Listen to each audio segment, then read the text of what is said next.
आन्दोलन गरिराख्नु नपर्ने स्थिति कहिले उत्पन्न हुन्छ,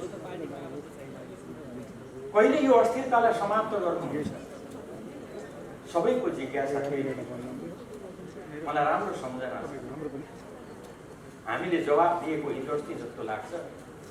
अब फेरि आन्दोलन गर्नुपर्ने स्थिति हामी आउन दिने छैन। तर हामीले भन्यौं हामी यो अस्थिरतालाई समाप्त गर्छौं। अब देशमा कहिले पनि अस्थिरता हुन दिने छैन। हामीले भनेका थियौं त्यति बेला 5 वर्ष चल्ने सरकार ल्याउँछौं। सरकार 5 वर्ष चल्छ। तपाईहरु मत हालेर पठाउनुहोस्। त्यो सरकारले 5 वर्ष सेवा गर्छ। तर दुःखका साथ त्यो ठाउँबाट मैले आफ्नो कुरा सुरु गर्नुपर्ने छ, अवस्था छ। जनताले केपी ओलीको आह्वानमा, केपी ओलीको आग्रहमा, केपी ओलीलाई प्रधानमन्त्री भनेर, केपी ओलीलाई 5 वर्षको लागि प्रधानमन्त्री मानेर निर्वाचनमा जिताएर पठाएको हामीले अलिकति भए पनि त्यो कुरालाई स्वीकार गर्नुपर्छ। हामीले 5 वर्ष नपुगिकन फेरि उस्तै स्थिति सामना गर्नुपर्ने स्थिति आयो। प्रधानमन्त्रीले भन्नुभएको छ बाध्यता। यो बाध्यताको कारण मैले फेरि जनताको बीचमा उजुर लिएर आउनु पर्यो। यो बाध्यताको कारण फेरि जनताको बीचमा मैले आफ्नो कुरा भन्न आउनु पर्यो। तर स्वाभाविक रूपमा यो स्थितिमा हामी अहिले यहाँ जम्मा भएका छौँ।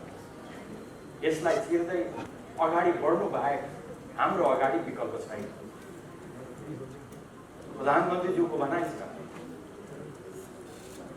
जब कुनै पनि विकल्प देखिँदैन त्यति बेला जनतामा जानु नै सबैभन्दा राम्रो उपाय हो।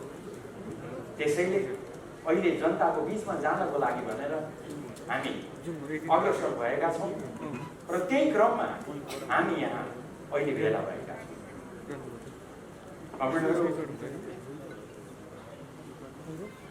म यहाँको धेरै समय लिन चाहन्छु। हाम्रा सम्मानीय प्रधानमन्त्री पार्टीका अध्यक्ष कमरेड केपी ओली आउँदै हुनुहुन्छ। हामी स्थिरताको लागि काम गरिरहेका छौँ।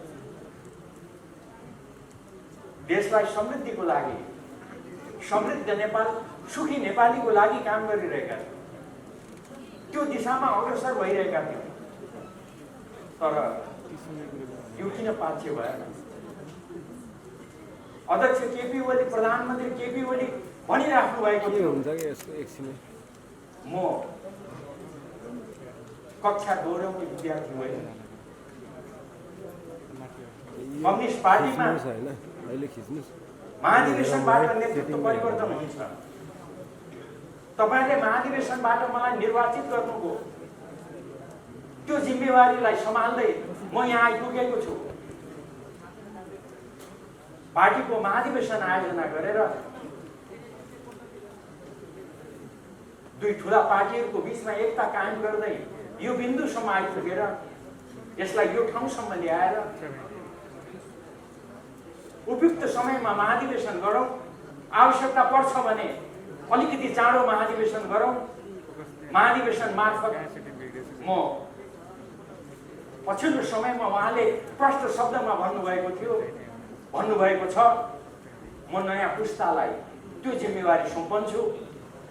छोटकरीमा म कक्षा दोहोऱ्याउने विद्यार्थी होइन।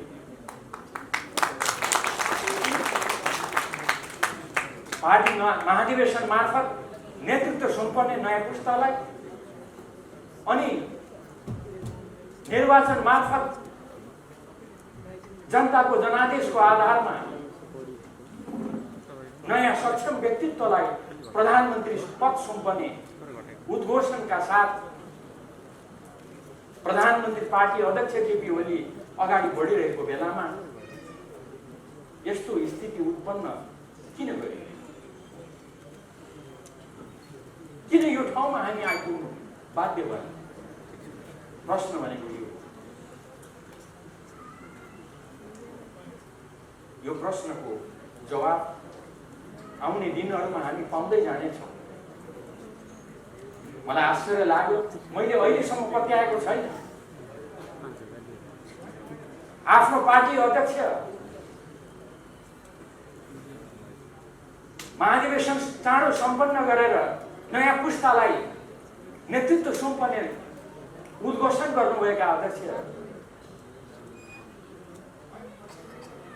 नयाँ जनादेशबाट नयाँ नेतृत्वलाई प्रधानमन्त्री पद सुम्पने उद्घोषण गरेका प्रधानमन्त्री केपी ओलीले उहाँलाई किन यो अवरोध,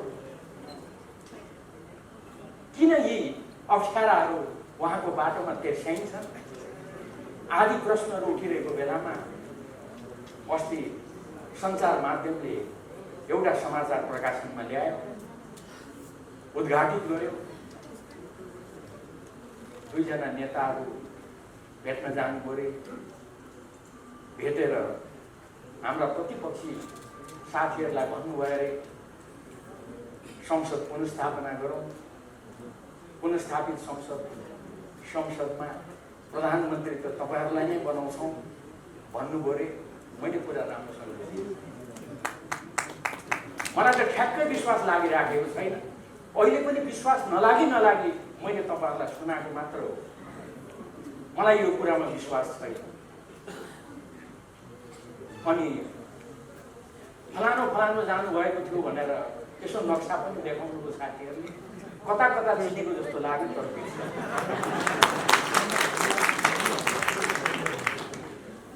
यो कुराहरू भन्न पनि त्यति आनन्द लाग्दैन, मन लाग्दैन।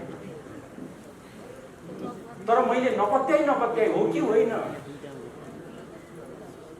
यसतर्फ यहाँले ध्यान दिइदिनुहोस् न भनेर सम्म मैले यहाँको समक्ष यो कोट्याउँदै यो कुरा राखेको। केपी ओलीलाई अस्वीकार गरेर गर्न खोजेको के हो? देशले त्यसको जवाब खोजिरहेको छ। मेची महाकाली पार्टी कार्यकर्ता पन्थीले त्यसको जवाब खोजिरहेको छ। त्यसको जवाब चाँडै हामी पाउनेछौँ मलाई विश्वास छ। आज योभन्दा बढी अहिले अरू धेरै कुरा राख्न चाहन्छु। वास्तवमा अहिले यति बेला नेकपा हाम्रा अध्यक्ष कमरेड केपी ओलीको नेतृत्वमा अगाडि बढिरहेको छ। हामीले भनेका छौँ, त्यसबाट देखिन्छ हामी को हो, हाम्रो चाहना के हो। हाम्रो पार्टीको अध्यक्ष, हाम्रो नेकपा पार्टीको अध्यक्ष कमरेड केपी ओली, त्यसका महासचिव कमरेड विष्णु पौडेल हुनुहुन्छ। मैले यो नाम लिनुको विशेष कारण छ, हाम्रा दोस्रा अध्यक्ष कमरेड पुष्पकमल दाहाल प्रचण्ड हुनुहुन्छ, अहिले पनि हुनुहुन्छ। त्यसका वरिष्ठ नेताहरू कमरेड झलनाथ खनाल, माधव नेपाल, हामीले कसैलाई पनि कारबाही गरेर निकालेका छैनौँ, किनभने हामी पार्टी एकताको पक्षमा छौँ। हामीले कसैलाई कारबाही गरेर निकालेका छैनौँ। तर मैले नाम बिर्सेँ, हाम्रा केही साथीहरू त कारबाही गर्दै केपी कमरेडलाई कारबाही गरेर आफै अध्यक्ष हुनु पर्यो। को अध्यक्ष हुनुको नाम बिर्सेँ।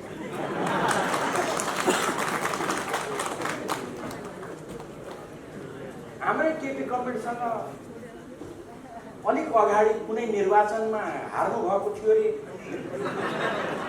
अहिले आएर चाहिँ उहाँले केपी कमरेडलाई निकालेर आफै अध्यक्ष हुनु।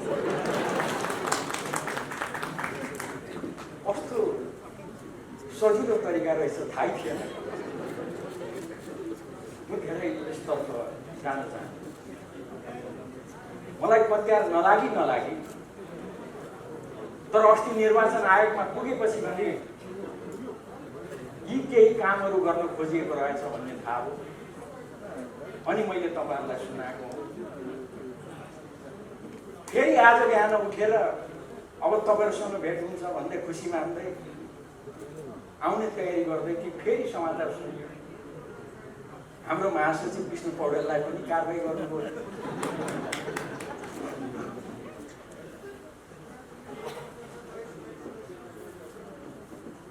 यो सबै त बुझियो। अध्यक्ष कमललाई निकालेर आफै बन्नुभएछ, महासचिवलाई निकालेर अब आफै बन्ने हुनु होला। अब त्यसमा पनि खोइ 5-10 जनै लाग्नु भएको छ अरे। महासचिव कसलाई बनाउनुहुन्छ थाहा छैन।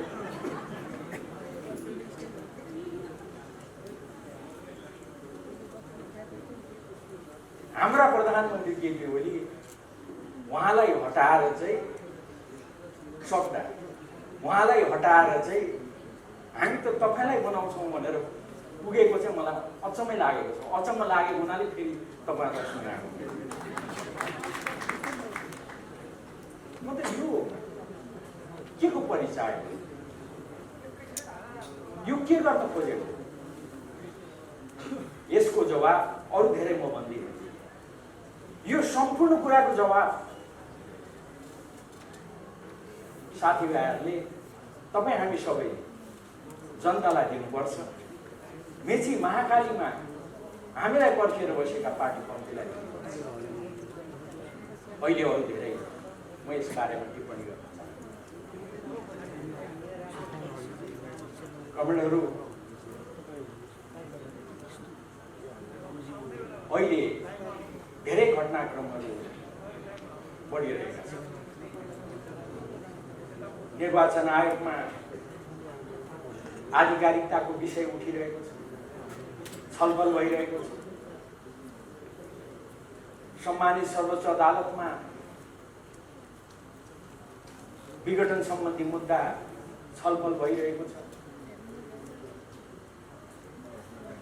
थुप्रै प्रश्नहरू छन्। यो केपी ओलीको सरकारले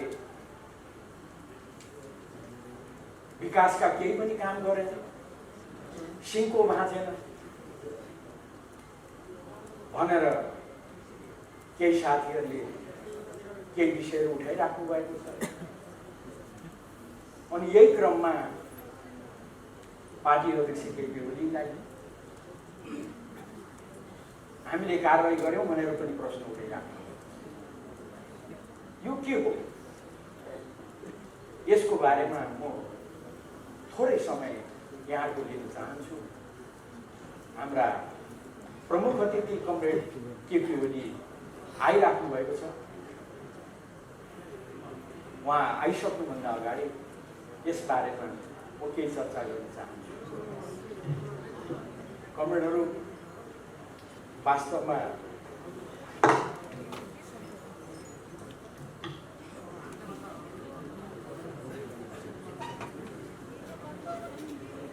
यसै सन्दर्भमा उठेका केही कुराहरू, उदाहरणको लागि प्रत्येक विषयमा विवाद उठाउने, जनतालाई निराश बनाउने, पार्टीपन्थीलाई निराश बनाउने खालका कामहरू अहिले भएका छन्। उदाहरणको लागि प्रधानमन्त्री केपी ओलीले संसद विघटनको सिफारिस गर्नुभयो। राष्ट्रपतिले विघटनको घोषणा गर्नुभयो। अनि प्रश्न उठ्यो, प्रधानमन्त्री केपी ओलीले राजीनामा गर्नुभएको छैन। किन राजीनामा गर्नुभयो? अनि राष्ट्रपतिले यो सरकारलाई किन काम चलाउ घोषणा गर्नुभयो? प्रधानमन्त्री केपी ओली त मन्त्रीमण्डल पुनर्गठन गरिराख्नु भएको छ। अहिले संसद विघटन गरेको यो अवस्थामा प्रधानमन्त्री केपी ओलीले कसरी मन्त्री परिषद पुनर्गठन गर्नुभयो? पुनर्गठित हाम्रा साथीहरू केही साथीहरू त यहाँ पनि उपस्थित हुनुहुन्छ।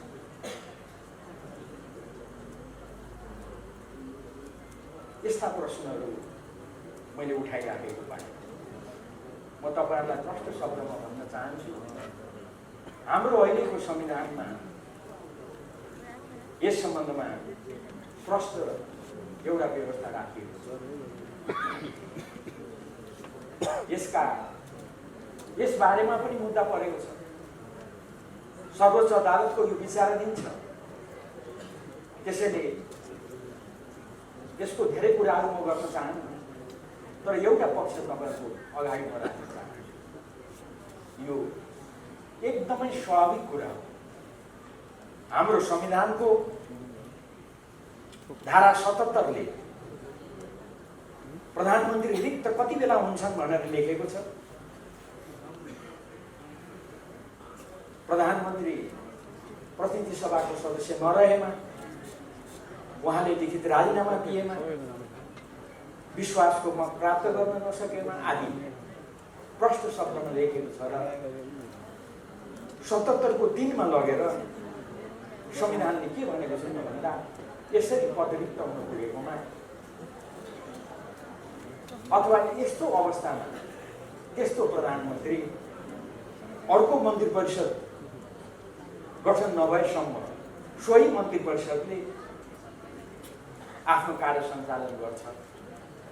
अर्थात् घोषणा भएको निर्वाचन सम्पन्न भएपछि जुन अर्को प्रधानमन्त्री आउँछन् त्यतिन्जेलसम्म यही मन्त्री परिषदले काम गर्छ भनेर, कार्य सञ्चालन गर्छ भनेर हाम्रो संविधानमै प्रष्ट शब्दमा लेखिएको छ। अब यस्तो अवस्थामा यो प्रश्न किन उठाइएको छ मैले बुझेको छैन। म अलिक लाटो नै छु। अनि त्यति मात्रै होइन, राष्ट्रपतिलाई तानेर राष्ट्रपतिले किन यो नगरेको यो ढङ्गले चर्चा गर्ने प्रयासहरू पनि भएका छन्। त्यसैले यति मात्रै भनेर संविधान बमोजिम यो सरकार अहिले कार्यरत छ, कार्य सञ्चालन गरिरहेको छ। यो सरकारले सबै कुरा गर्न सक्छ। एउटा सरकारले गर्न पाउने सबै काम यो सरकारले गर्न पाउँछ। जुन दिन निर्वाचन आयोगले आचार संहिता घोषणा गर्छ त्यति बेला आचार संहिताले कतिपय कामहरू रोक लगाउँछ। आचार संहिता घोषणा नगरिन्जेल भने यो सरकारले फुल फ्लेज रूपमा यसले काम गर्न पाउँछ। मैले साथीहरूको तरिका बुझेको छैन। म अलिक आश्चर्य मानिरहेको छु। मैले अघि पनि भने यही बीचमा निर्वाचन आयोग गएर हाम्रा केही साथीहरू, मैले नाम पनि बिर्सेँ, अनुहार पनि बिर्सेँ, तर साह्रै 24 घण्टा देखेको भेटेको प्रिय साथीहरू जस्तो लाग्छ। उहाँहरू गएर निर्वाचन आयोगलाई भन्नुभएछ निर्वाचन आयोगले यो किन कामहरू गरेको, त्यो कामहरू गर्ने सिलसिलामा निर्वाचन आयोग सायद आचार संहिता पनि कुनै पनि बेलामा घोषणा गर्ने अवस्थामा हो। एकातिर साथीहरू केही पनि नगर भन्नुहुन्छ, अर्कोतिर यो सरकारले किन काम गर्यो पनि भन्नुहुन्छ। निर्वाचन आयोगले आचार संहिता घोषणा गरिसक्दा त सायद उहाँहरूले भन्न पाउनुहुन्छ अब आचार संहिता घोषणा भयो, यो सरकारले केही पनि गर्न पाउँदैन भन्न पाउनुहुन्थ्यो होला। आफै निर्वाचन आयोगलाई गएर केही पनि काम नगर भन्नुहुन्छ, फेरि यो काम चलाउ सरकार किन यो काम गरेको पनि भन्नुहुन्छ। त्यसैले किन साथीहरू अलिक कन्फ्युज जस्तो, किन अन्यलमा परेको जस्तो, म यसको बारेमा अरू धेरै टिप्पणी गर्न चाहन्छु। आदरणीय मित्रहरू, यही बेलामा देखिहाल्नुभयो तपाईँहरूले संवैधानिक इजलास हो कि बृहत इजलास भन्ने पनि विवाद भयो।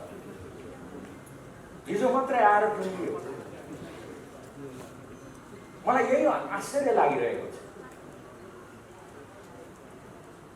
निर्वाचन आयोगमा गएर निर्वाचन सम्बन्धी कुनै पनि काम नगर्नु भनेर भन्ने, सर्वोच्च अदालतमा भने इजलासमा भने बृहत इजलास कि यो संवैधानिक इजलास भनेर यहाँहरूलाई थाहा छ। अहिलेसम्म सर्वोच्च अदालतमा दायर भएका जुन रिट निवेदनहरू छन् त्यो रिट निवेदनहरूको विषयमा सुनवाई सुरु भएको छैन, ढिलाइ गरिएको छ। कसले ढिलाइ गर्यो म त्यतातिर जान्दिनँ, यहाँले बुझ्नै भएको छ। अहिलेसम्म सुनवाई सुरु भएको छैन। भर्खर हिजो बृहत इजलास कि यही संवैधानिक इजलासले मुद्दा हेर्ने भन्नेमा विवाद छ। सामान्य मुद्दा दायर गर्दा थोरै पैसा लाग्छ, संवैधानिक इजलासमा मुद्दा अगाडि बढ्दा 5000 रुपियाँ लाग्छ।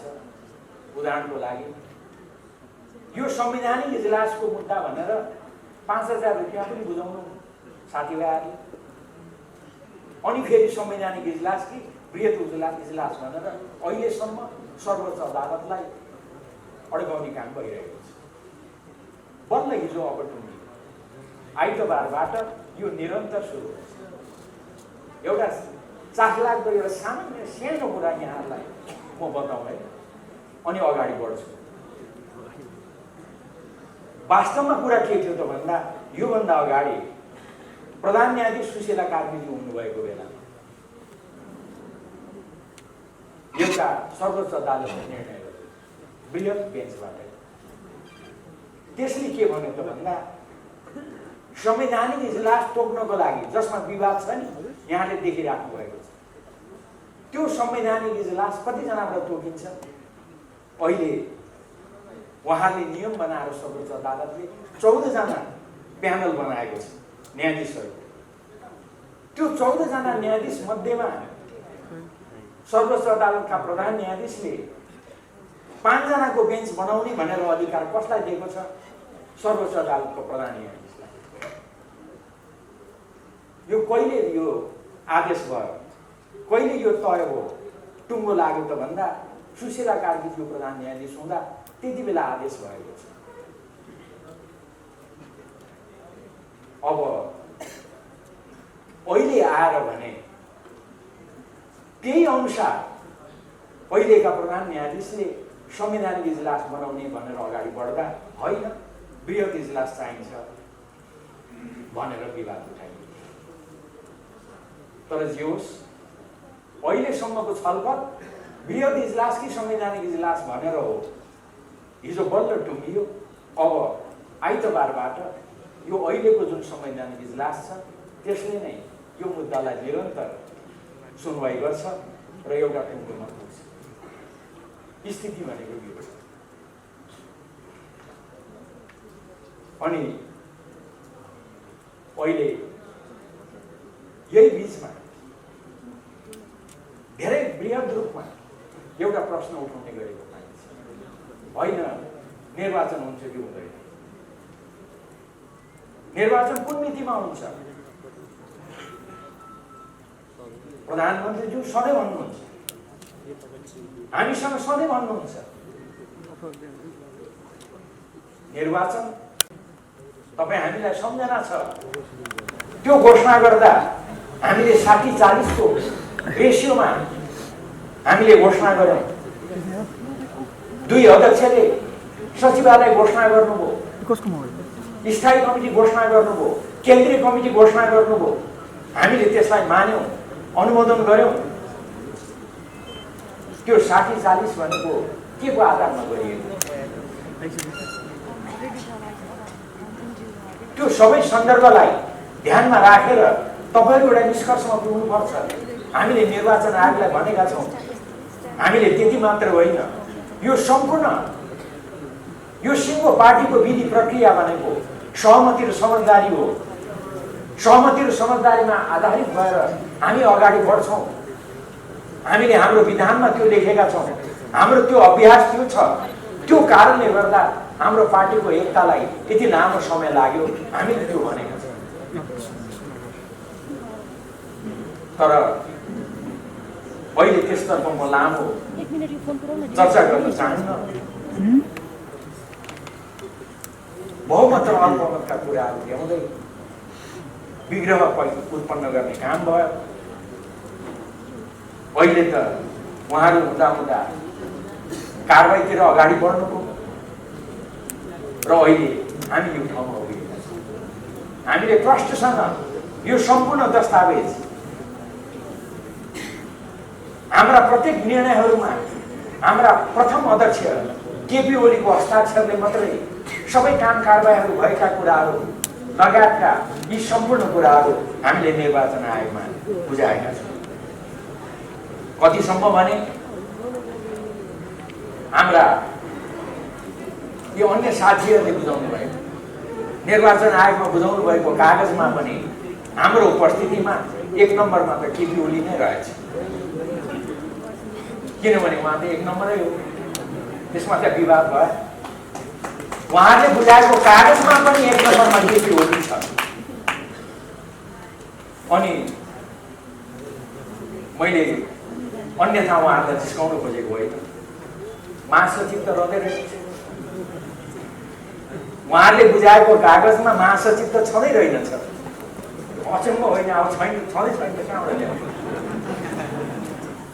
त्यसैले हाम्रो भनाइ छ प्रथम अध्यक्ष केपी ओली, महासचिव विष्णु पौडेल जहाँ छ त्यहीँनिर पार्टी छ। अघि कमेन्टले भन्नुभयो जहाँ केपी ओली त्यही हाम्रो पार्टी, सही हो।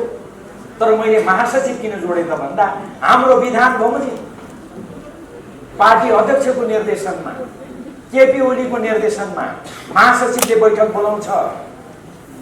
महासचिवै नभएको त्यो साथीहरूले कसरी बैठक बोलाएर हाम्रा कमरेड केपी ओलीलाई कारबाही गरिराख्नु भएको छ। हुँदा हुँदा त आज त महासचिव नै निकाल्दैछ। कसरी यो सम्भव छ? हाम्रा बृहत दस्तावेज हामीले निर्वाचन आयोगमा बुझाएका छौँ, तर मुख्यतः यही कुराहरूमा आधारित भएर हामीले गरेका छौँ। हामीले प्रश्न उठाएका छौँ, पार्टीको लागि, नेकपाको लागि पार्टी महाधिवेशन ठुलो हो। पार्टी महाधिवेशनबाट निर्वाचित भएर आएका केपी ओली, अर्को पार्टीको महाधिवेशनबाट निर्वाचित भएका पुष्पकमल दाहाल प्रचण्ड, उहाँहरूले एकताको घोषणा गर्नुभयो।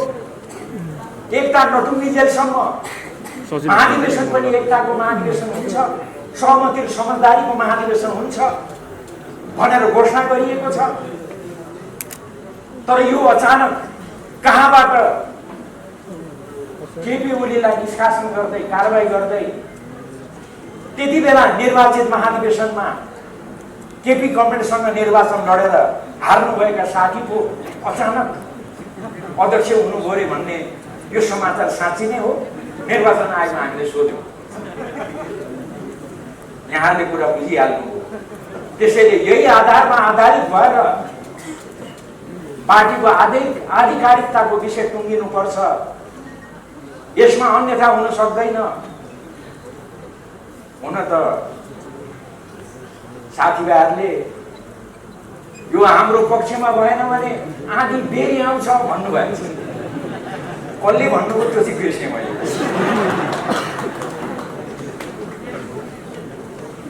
त्यसैले हामी त प्रश्न छौँ, हामी आधी बेरी आउँछौँ भन्दैन। हाम्रो विधान बमोजिम, हाम्रो अभ्यास बमोजिम, देशका संविधान कानुन प्रक्रिया बमोजिम हामीले आधिकारिकता पाउने बाहेक त्यसको अर्को विकल्प छैन।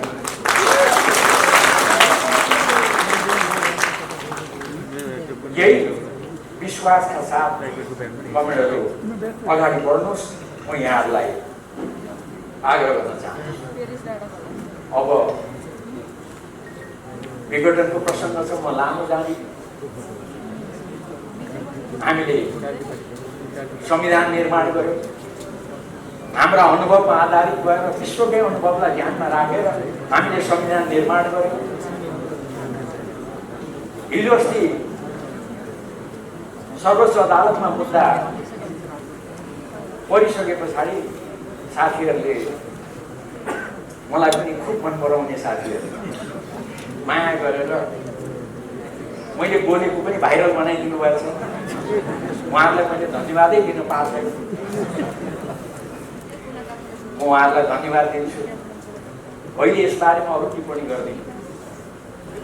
मैले त्यति बेला भने पनि साथीहरूले यसको बारेमा चासो राखेर मलाई सोधेको भए त मै भनिदिन्थेँ। 2076 साल श्रावण 4 गते संसदले मेरै पहलमा आयोजना गरेको धुलीखेलको संसदीय मामला पत्रकार समाजको कार्यक्रममा पत्रकारहरूलाई प्रशिक्षित गर्ने सिलसिलामा मैले संविधान बारेमा बोलेका कुराहरू त्यहाँ छन्। यी कुराहरू मैले बोलेका कुराहरू त्यहाँनिर राखिएका छन्। तर अहिले प्रसङ्ग अर्को छ। त्यो के हो त भन्दा सम्माननीय प्रधानमन्त्रीज्यूले केही विषयहरू उठाएर उहाँले संसद विघटन गर्नु।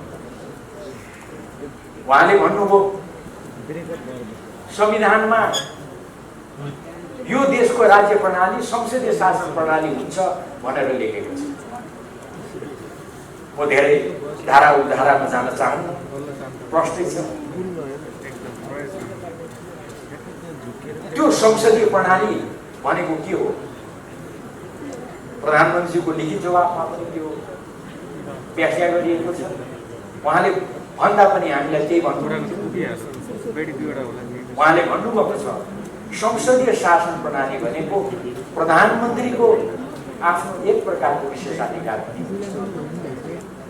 त्यसलाई संविधानले कहीँ पनि निषेध गरेको छ। यो अवस्थामा 2/3 बहुमत भन्ने 2/3 बहुमतले काम गरेन भनेर आरोप लगाउने, तर मलाई भने सिङ्गो बाँध्न नदिने, यो अवस्थामा मैले कहाँ जाने? मलाई देखाइदिनु पर्यो। प्रधानमन्त्रीजीको यो प्रश्न छ। प्रधानमन्त्रीजीले यही कुरा भन्दै हामीलाई उहाँले आफ्नो लिखित जवाफमा मैले यो कुराको जवाफ लिनको लागि कुनै पनि देशमा र यो देशमा पनि सबैभन्दा सक्षम भनेको जनता हो। लोकतन्त्रमा जनता नै सबैभन्दा निर्णायक हुन्। त्यसैले मलाई परेको यो अप्ठ्यारो, मसँग यत्रो बहुमत हुँदाहुँदै पनि मलाई काम गर्न नदिएको, सिङ्गो बाँध्न नदिएको यो कुरा लिएर म जनताको बिचमा जान्छु भनेर उहाँले जनतामा जाने निर्णय गर्नुभयो। उहाँले यही भन्नुभयो। अब जनतामा जाने निर्णय गर्नु बेठिक हो, जनतामा जानु बेठिक हो भनेर कसैले भन्नुहुन्छ भने अब त्यसको बारेमा अहिले म धेरै चर्चा गर्दिनँ। अब चुनाव हुँदा जनताले फैसला गर्नु, जनतामा जान्छु भन्नेलाई जिताउने कि जनतामा जानु हुँदैन भन्नेलाई जिताउने, त्यो त जनताको निर्णयको कुरा हो। अहिले यस बारेमा धेरै चर्चा गर्दैन। यसैले अहिले यी प्रश्नहरू छन्। यो प्रश्नहरूको बारेमा सम्मानित सर्वोच्च अदालतमा विचाराधीन छ यो विषय। त्यसैले यो विषयमा म अहिले बोल्दिनँ है। यो विषयमा सर्वोच्च अदालतले फैसला गरेको भोलिपल्ट मात्रै बोल्छु है भनेर मैले भनेको त्यसमा म कायम छु। म मौन होइन, मैले यति कुरा बोलेको छु।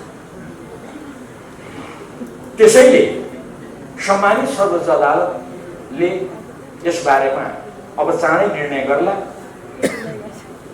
त्यो निर्णय अनुसार हामी सबैले अगाडि बढ्नुपर्छ भन्ने कुरा विवादै छ। म यसमा यति मात्रै चर्चा गर्न चाहन्छु। वास्तवमा संविधानमा एउटा कुरा अर्को पनि प्रश्न छ। त्यो के हो त भन्दा सर्वोच्च अदालतमा विचाराधीन यस्ता विषयहरूमा संसदमा पनि छलफल हुँदैन। संसदमा समेत पनि छलफल गर्न पाइँदैन, संविधानमा लेखेको छ। तर मैले यसो देखेँ, सञ्चार माध्यमका साथीहरूलाई धन्यवाद। हाम्रा पूर्व प्रधानमन्त्रीहरू छातीमा प्ले कार्ड झुन्ड्याएर म यहाँ छु, अङ्ग्रेजीमा पो त फेरि आइम हियर। कसैले चाहिँ यो धम्की दिएको भने मैले त धम्की दिएको भन्दिनँ, म यहाँ छु भनेर उहाँहरूले देखाउनु भएको। तर सर्वोच्च अदालत जहाँ मुद्दा परिरहेछ त्यसैको मुनि गएर चाहिँ म यहाँ छु भनेर चाहिँ किन देखाएको मैले बुझ्न सकेको छैन। त्यसो गर्नुहुन्छ कि हुँदैन? यो लगायतका विषयहरू छन्। वास्तवमा सम्मानित सर्वोच्च अदालत निर्णय गर्न सक्षम छ, उनले उपयुक्त निर्णय गर्छ। सम्मानित सर्वोच्च अदालतलाई नकारात्मक सकारात्मक कुनै पनि प्रकारको दबाब दिनु हुँदैन। यो कुरा राखेर यो विषयलाई अरू धेरै म चर्चा गर्न चाहन्छु। अब एउटा म अन्तिमतिर जाँदैछु। अहिले यो पार्टीले, यो सरकारले के उपलब्धि गर्यो? थुप्रै कामहरू गरेका छन्। म त्यसतर्फ सबै अहिले चर्चा गर्न चाहन्छु। कतिपय कुराहरू छन्,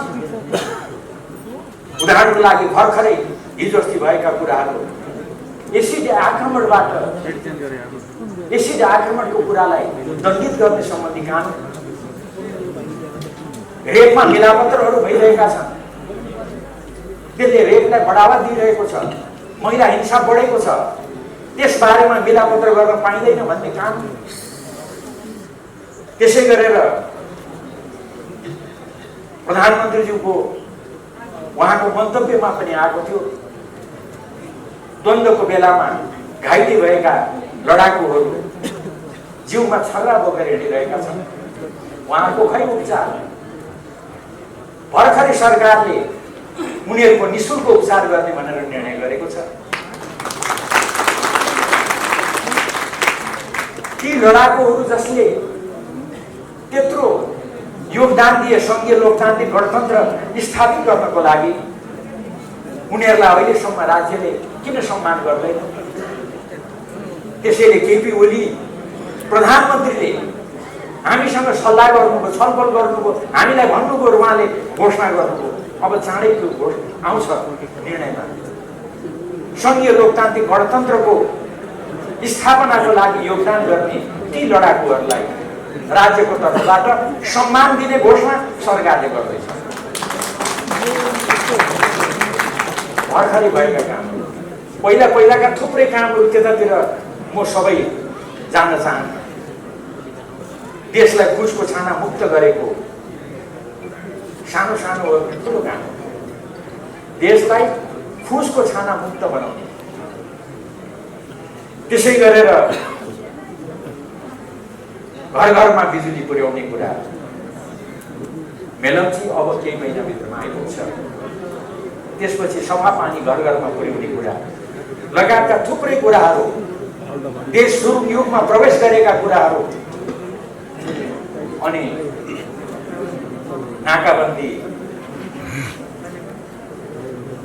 नाकाबन्दीको अवस्था त म यति मात्रै चर्चा गर्न चाहन्छु। त्यति बेला हामीले नाकाबन्दी सहन गर्नु पर्यो। त्यो नाकाबन्दी लगाएको बेलामा झन्डै 5 महिना नाकाबन्दी लगाउँदा कमरेड केपी ओली नै प्रधानमन्त्री हो। अब अहिले त्यो काम केपी ओलीले तपाईँ हामीले गर्दा के ठुलो काम गर्यो र भन्ने पनि साथीहरू हुनुहुन्छ छेउछेउमा। मान्छे चाहिँ म बिर्सिहाल्छु, तर म तपाईँहरूलाई यो कुरा कस्तो हो भनेर प्रश्न हुनुको लागि एउटै मात्रै स्थिति बताउँछु। त्यो नाकाबन्दीलाई नाकाबन्दी भन्न नसक्ने अवस्था थियो। तपाईँहरूलाई सम्झना छ? त्यति बेला केही दलले, केही साथीहरूले दक्षिणी सिमानामा देखा परेको असलको अवस्था भन्ने गर्नु, नाकाबन्दी पनि भन्नुहुन्न, दक्षिणी सीमामा देखा परेको असलको अवस्था हामीले बुझेका छौँ भन्नु।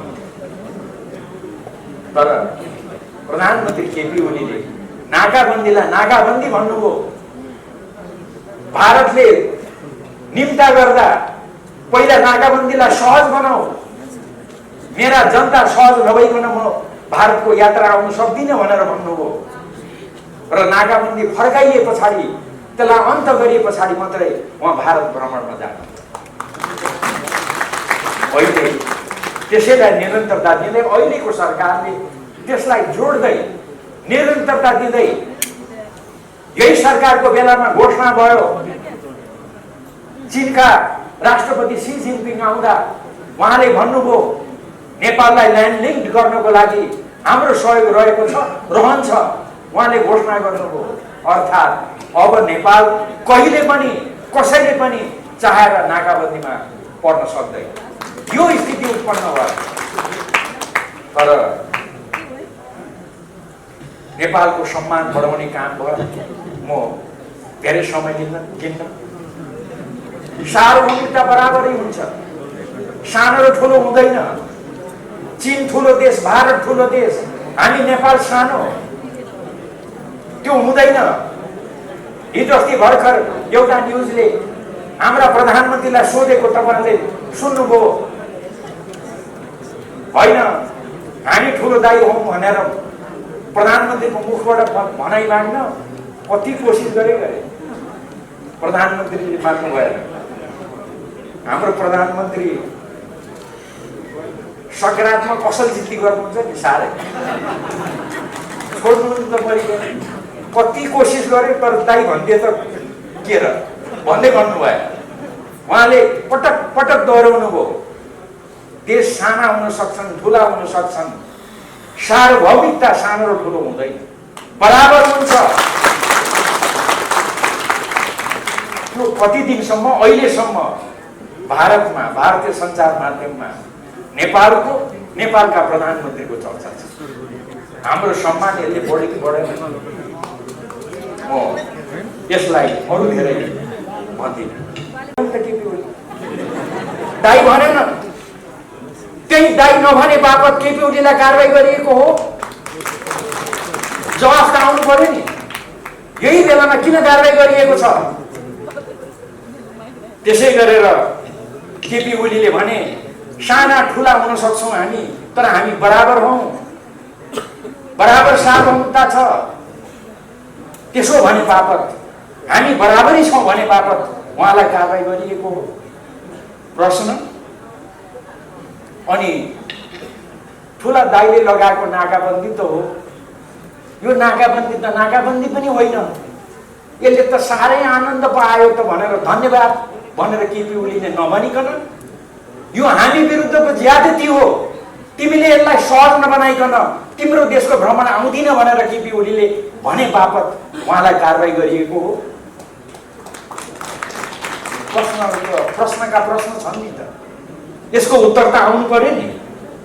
अनि कहिले पनि नाकाबन्दी नलाग्ने व्यवस्था गरे बापत केपी ओलीमाथि कारवाही गरिएको हो। संक्षेपमा नेपालको आत्मसम्मान बढाए बापत केपी ओलीलाई कारवाही गरिएको हो त? यसको उत्तर साथीहरूले दिनुपर्छ। अनि नेपाली जनतालाई सपना देखाएर उहाँमाथि खूब आलोचना थियो, तर उहाँका सपनाहरू जब विपदामा परिणत हुन थाले अनि त्यसपछि अलिक त्यो आलोचना अलिक मत्थर भयो। नेपाली जनतालाई यसरी सपना देखाएर विश्वास जागृति गराए बापत केपी ओलीलाई अहिले कारवाही गरिएको हो। नेकपाले किन कारवाही गर्यो? केही साथीहरूले त्यसको उत्तर दिनुपर्ने स्थिति हुन्छ। अनि मैले अघि नै भने लडाकुहरूको निःशुल्क उपचार, लडाकुहरूले सङ्घीय लोकतान्त्रिक गणतन्त्रप्रति गरेको जुन उनीहरूको भूमिका छ त्यसलाई सम्मान गर्छु भन्ने बापत उहाँलाई कारवाही गरिएको के हो? यो सम्पूर्ण विषयहरू अहिले उठेका छन्, यसको जवाब आउनुपर्छ। म अब अन्तिममा एसिड, रेन इत्यादि मैले भने त्यस बापत कारवाही हो। तर एउटा कुरा चाहिँ म एक दिन अगाडिदेखि प्रश्न भएको छु है, तपाईँहरूलाई यति कुरा चाहिँ मैले सेयर गर्नुपर्छ। सम्मान्य प्रधानमन्त्रीज्यू, मैले पनि सिद्ध्याउन आँटे ठ्याक्कै सम्मान्य प्रधानमन्त्री धन्यवाद।